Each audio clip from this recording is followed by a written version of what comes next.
Algo que nadie en la política mexicana tenía en el radar acaba de estallar.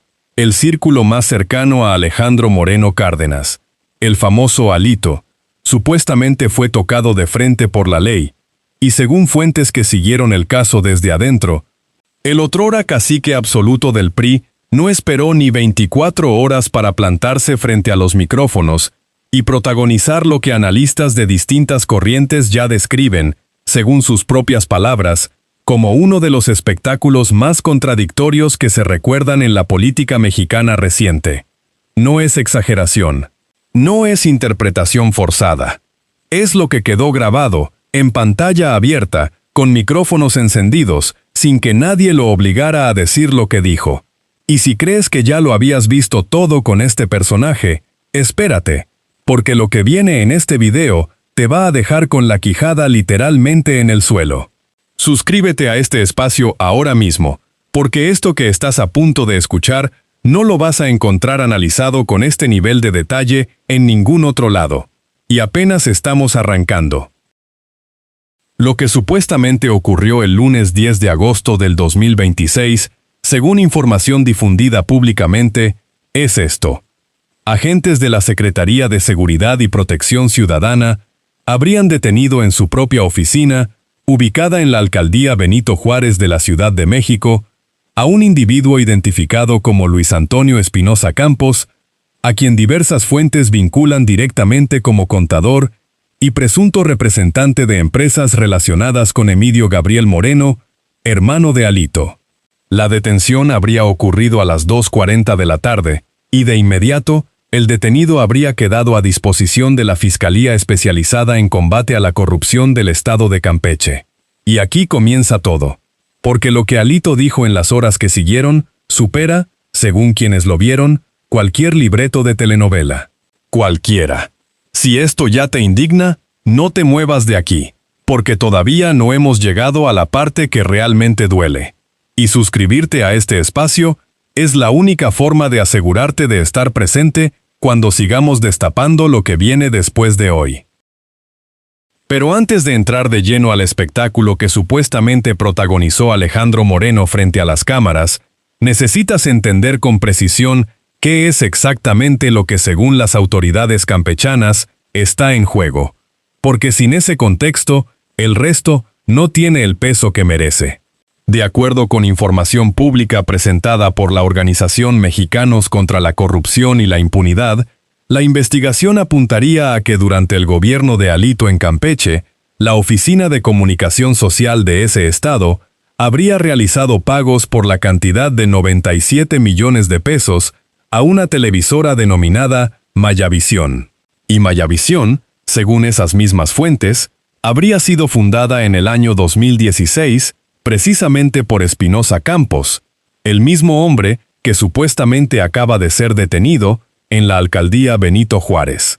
El presunto problema, y aquí está el núcleo de todo el asunto, es que según la Fiscalía de Campeche, no existirían respaldos documentales ni materiales que acrediten que los servicios pagados fueron realmente prestados.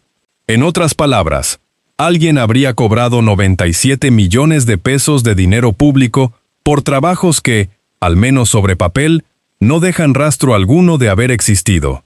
97 millones. Sin facturas, sin evidencia de servicio. Y eso, mis amigos, es solo el principio de la historia. Ahora bien, ¿quién es exactamente Luis Antonio Espinosa Campos dentro de este universo? Según la información disponible, supuestamente no sería un desconocido que apareció de la nada en la órbita del hermano del político priista. Las fuentes señalan que habría fundado Mayavisión justo en el periodo en que Emilio Gabriel Moreno, el hermano de Alito, estaba activo en el mundo empresarial campechano. Y esa televisora habría recibido ese flujo millonario de recursos públicos, presuntamente sin dejar rastro documental, durante la administración de Alejandro Moreno como gobernador del estado. La Fiscalía de Campeche, según sus propias declaraciones públicas, supone que la coincidencia no es casual. El tejido que describen las investigaciones, de acuerdo con las fuentes disponibles, es un entramado en el que el dinero del gobierno fluía hacia una empresa creada por alguien cercano al hermano del gobernador, y lo hacía sin los controles documentales que cualquier contratación pública básica debería exigir. Si eso no te genera preguntas, es que ya te resignaste a que esto sea normal. Y aquí, en este espacio, no nos resignamos. Suscríbete si tú tampoco. Frente a ese escenario, ¿qué hizo Alito? El martes 11 de agosto, al día siguiente de la detención, el presidente nacional del PRI apareció en un conocido programa de televisión con una actitud que, según quienes lo vieron en vivo, distaba bastante de la de alguien que tiene algo concreto y verificable que responder. Alejandro Moreno llegó a la entrevista con Azucena Uresti y desde la primera pregunta activó un modo que sus seguidores ya conocen bien y que sus críticos también conocen de memoria, el modo víctima. Pero el nivel al que llegó esta vez y los detalles específicos de lo que dijo merecen analizarse con calma y sin atajos, porque en sus propias palabras hay contradicciones que hablan solas, sin que nadie tenga que interpretarlas ni forzarlas. Y vamos a ir una por una, sin prisa, para que no se pierda ninguna. La primera contradicción que salta a la vista es esta, y es una que tiene años construyéndose. Alito lleva un largo tiempo edificando públicamente una imagen de político perseguido, un hombre que, según él mismo, ha declarado en múltiples ocasiones no tiene absolutamente nada que ocultar. Esa frase, la de que no tiene nada que ocultar, la ha repetido con tanta frecuencia que ya forma parte de su vocabulario cotidiano, de su escudo discursivo automático. Sin embargo, según las investigaciones de la Fiscalía de Campeche, el dinero supuestamente destinado a Mayavisión habría salido de recursos públicos del gobierno estatal que él mismo encabezó. Y los documentos que deberían probar que ese dinero compró algo real simplemente no aparecen, al menos según las fuentes disponibles. Si de verdad no hay nada que ocultar, la pregunta que se impone sola es, ¿por qué no aparecen los respaldos? ¿Por qué, 11 años después del inicio de esa administración, la Fiscalía de Campeche sigue buscando documentos que, según Alito, deberían existir y ser clarísimos? Esa pregunta, como bien lo sabes si seguiste la entrevista, Alito no la respondió. La esquivó con un argumento que en un momento te voy a contar, y que hace agua por todos lados. Pero antes de llegar ahí, necesitamos hablar de lo que hay debajo de la segunda capa de esta historia, porque todavía hay más, y lo que viene es peor. Existe un elemento en este caso que pasó relativamente desapercibido en la cobertura inicial del día, pero que tiene una carga simbólica enorme para entender el patrón que supuestamente está en juego. Alito fue gobernador de Campeche hace más de una década. Él mismo lo señaló durante la entrevista. Hace 11 años. Y sin embargo, la investigación en torno a presuntos desvíos ocurridos en ese periodo sigue viva, sigue activa, sigue generando detenciones, sigue arrojando nombres nuevos a la conversación pública. Eso, en el mundo jurídico, no significa automáticamente que las acusaciones sean verdaderas, pero tampoco significa que sean un invento sin sustento.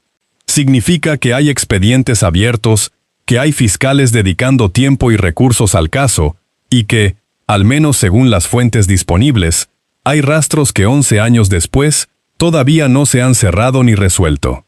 Alito describió todo esto ante Azucena Uresti como inventos y calumnias, y aseguró que cada imputado relacionado con su administración ha salido libre después de 1 o 2 meses de proceso. Pero aquí hay algo que no cuadra, y es una pregunta que este espacio sí se hace aunque en ese estudio nadie la formuló con claridad. Si todo es fabricado y todo termina inevitablemente en liberación rápida, ¿qué fiscalía en México dedica recursos, personal y expedientes durante 11 años a fabricar casos que sabe que van a caerse solos? ¿Qué sentido operativo tendría eso? Y si suscribirte a este espacio significa que vas a estar aquí cuando esa respuesta aparezca, hazlo ahora, porque la investigación continúa y nosotros vamos a seguirla. Aquí llega la segunda gran contradicción del discurso de Alito, y esta ya empieza a ponerse verdaderamente buena.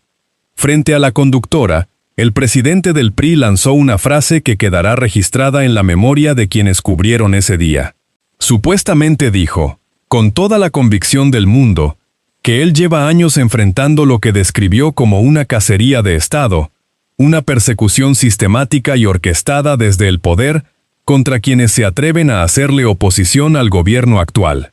Hasta ahí, en el contexto político mexicano de estos años, hay quienes podrían considerar ese argumento, al menos parcialmente comprensible, como recurso retórico. Pero lo que hace colapsar esa narrativa de forma completamente inapelable es lo que dijo inmediatamente después, en la misma entrevista, sin que nadie lo interrumpiera ni lo forzara. Amenazó con ir a denunciar a los familiares de funcionarios de Morena, incluidos, según sus propias palabras, los familiares directos de la presidenta Claudia Sheinbaum. Deténlo todo. Primero argumenta que ir tras los familiares de un político opositor es un acto monstruoso, una destrucción de vidas inocentes, terrorismo judicial en su expresión más pura. Y luego, en la misma transmisión, con la misma boca y los mismos micrófonos encendidos, anuncia que él hará exactamente eso contra sus adversarios. Si eso no es un retrato de hipocresía política en tiempo real, que alguien me explique con palabras sencillas qué es. Y mientras tú escuchas esto, la entrevista ya estaba circulando en redes, y la reacción del público no había sido precisamente generosa con Alito. En redes sociales, cuentas de distintas tendencias políticas recuperaron los fragmentos más contradictorios de esa entrevista y los pusieron en paralelo para que cualquiera pudiera verlos uno al lado del otro. El contraste era tan obvio, tan limpio, tan irrefutable, que prácticamente no requería comentario adicional de nadie. Primero Alejandro Moreno describiendo la detención de Espinosa Campos como un acto que destruye familias inocentes y usa a seres queridos como rehenes políticos. Y segundos después, el mismo Alejandro Moreno anunciando que haría exactamente lo mismo con los familiares de quienes él considera sus enemigos. La imagen circuló ampliamente y generó lo que algunos medios describieron como una tormenta de críticas que llegó desde flancos inesperados. Priistas defendiendo la posición de su líder, voces de la oposición señalando la incongruencia del discurso, y analistas independientes que simplemente pusieron los dos fragmentos en pantalla sin agregar una sola palabra. Aquí lo vemos claro. A veces la hipocresía no necesita ser explicada. Se explica sola. Y si quieres seguir viendo casos como este, expuestos con este nivel de detalle, suscribirte a este espacio es lo más natural que puedes hacer ahora mismo. La tercera capa de esta historia, y quizás la más reveladora para entender cómo opera políticamente este personaje desde hace años, tiene que ver con el tiempo y con lo que el tiempo hace visible. Alejandro Moreno lleva más de una década repitiendo que las investigaciones en su contra son fabricadas, que son un uso electoral de la justicia, que son el recurso de quienes no pueden derrotarlo en las urnas y lo buscan derrotar en los tribunales. Eso lo ha dicho con distintas palabras, pero con el mismo fondo argumental desde que las primeras acusaciones comenzaron a circular. Y sin embargo, 11 años después, hay una detención nueva. Hay un nombre nuevo en los expedientes. Hay una orden de la Fiscalía de Campeche ejecutada en la alcaldía Benito Juárez. Hay 97 millones de pesos que, según las fuentes disponibles, siguen sin respaldo documental claro. El tiempo, que supuestamente iba a demostrar la inocencia absoluta de Alito y de todo su entorno, lo que ha producido en cambio es una secuencia de eventos judiciales que no se detiene. Y esa secuencia tiene un protagonista que en lugar de presentar los documentos que desmontan las acusaciones, aparece en televisión a anunciar represalias. Eso también es algo que no había que interpretar. Estaba ahí, frente a las cámaras, para quien quisiera verlo. Existe además un detalle específico que pasó casi invisible en la cobertura del día, pero que tiene una carga simbólica que vale la pena detenerse a examinar. Alito, durante la entrevista, Mencionó que él y su hermano Emidio se hablan permanentemente, que tienen una relación cercana y constante, que eso es natural porque son familia y nadie tiene por qué cuestionarlo. Nadie en este espacio lo cuestiona tampoco. Pero al momento en que Azucena le preguntó si había hablado con su hermano sobre el tema específico de la detención de Espinosa Campos, Alejandro Moreno respondió con una frase que vale la pena reproducir con cuidado. Supuestamente dijo que del tema no había tema, que era todo invento, persecución y calumnia. 5 palabras. Del tema no hay tema. Eso, en el contexto de una investigación activa, con una persona detenida y en proceso de traslado a Campeche, con 97 millones de pesos sin respaldo documental sobre la mesa, es una respuesta que genera más preguntas que certezas. Porque si realmente no hay tema, si el dinero pagado a Mayavisión tiene respaldo documental perfectamente claro y verificable, lo natural, lo lógico, lo que cualquier abogado le recomendaría a su cliente, habría sido decir exactamente eso. Aquí están las facturas, aquí están los contratos, aquí está la evidencia de los servicios prestados. Eso no ocurrió. Y esto no se les va a olvidar a quienes cubrieron esa entrevista minuto a minuto. Hay que entender también el contexto político más amplio en el que se inscribe esta detención, porque sin ese marco, la historia pierde una dimensión que es imposible ignorar. Alito no es cualquier opositor menor dentro del sistema político mexicano. Es el presidente nacional del PRI, el partido que gobernó este país durante más de 70 años consecutivos y que hoy busca reposicionarse en un escenario donde su relevancia electoral ha sido duramente golpeada en los últimos ciclos. Cada vez que un caso judicial toca a alguien de su entorno, la narrativa que Alito activa es la misma: persecución política, uso electoral de la justicia, intento de silenciar a la oposición. Y esa narrativa tiene tracción en ciertos sectores del espectro político mexicano, especialmente entre quienes desconfían del gobierno en turno, independientemente de los argumentos específicos de cada caso. El problema que tiene esa narrativa cuando se aplica al caso Mayavisión es que los 97 millones de pesos sin respaldo documental no son una acusación inventada por un adversario en campaña. Son, según las fuentes disponibles, el resultado de una investigación con expedientes, con fechas, con nombres y con una orden de aprehensión ejecutada exitosamente. Y eso, mis amigos, es algo que la narrativa de víctima no puede absorber tan fácilmente como en otras ocasiones. Ahora fijémonos también en un mecanismo que supuestamente Alito ha utilizado con cierta frecuencia cuando se ve en situaciones de presión judicial o mediática: la internacionalización del conflicto. Durante la entrevista, de acuerdo con lo que circuló públicamente, habría mencionado la posibilidad de acudir a instancias internacionales para denunciar lo que él describe como persecución política sistémica. Ese recurso, el de llevar el caso a foros internacionales, es una herramienta política que algunos opositores en América Latina han utilizado con distintos grados de efectividad. Pero hay una contradicción específica que lo hace colapsar en este contexto concreto.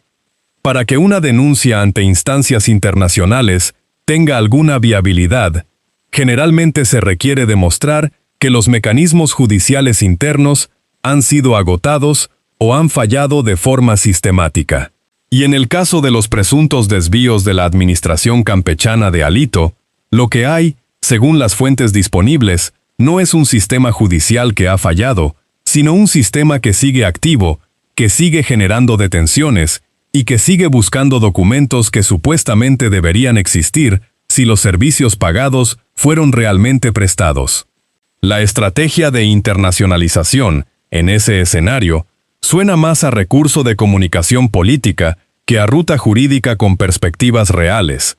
Y aquí, como bien lo sabes, no nos tragamos los recursos de comunicación política sin antes revisarlos con cuidado. 97 millones de pesos, sin respaldo documental verificable. Una televisora supuestamente fundada por el presunto contador del hermano del entonces gobernador. Una detención ejecutada en plena alcaldía Benito Juárez de la Ciudad de México. y un político que en lugar de aparecer con documentos que desmientan todo, eligió salir a anunciar venganzas públicas en horario estelar. Así quedó la narrativa de Alito. Y mientras la hipocresía siga siendo la moneda con la que se paga el poder en este país, aquí vamos a seguir señalándola sin parar. Suscríbete a este espacio si no quieres perderte el próximo caso que se quede sin máscara, porque ya está preparado y lo que contiene no te va a dejar indiferente.